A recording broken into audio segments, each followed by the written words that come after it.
Ce coup de tonnerre maintenant dans le monde politique américain. Pour la première fois dans l'histoire du pays, la Chambre des représentants a démis de ses fonctions son président, pourtant difficilement élu en janvier dernier. Récit d'une journée historique avec notre correspondant à Washington, Claude Porcella. The yeas are 216. 216 voix contre McCarthy, 210 pour. Le poste de président de la Chambre est vacant. Is hereby declared vacant. Avec ce coup de maillet, une page d'histoire a été écrite. Le président de la Chambre était éjecté de son fauteuil.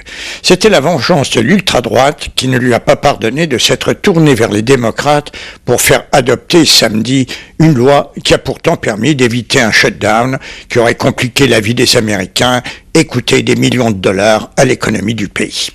Dans un discours très élégant, McCarthy a dit ne pas regretter sa stratégie. Doing the right thing. Faire ce qu'il faut faire n'est pas toujours facile, mais c'est nécessaire. Je ne regrette pas d'avoir choisi de sauver le gouvernement plutôt que de satisfaire mes critiques. C'est ma responsabilité, c'est mon travail. It is my job. Une bonne action qui n'a pas été récompensée. McCarthy espérait être sauvé par les démocrates, mais ceux-ci ont unanimement voté avec les rebelles de l'extrême droite, conduits par le représentant de Floride, Matt Gaetz, adversaire farouche de McCarthy. C'est pour le bien du pays que nous aurons un autre président.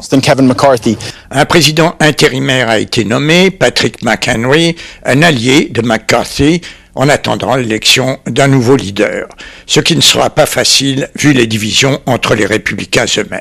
Comme en l'absence d'un chef, la Chambre ne peut fonctionner, cela rend l'adoption d'un budget d'ici le 17 novembre des plus incertaines.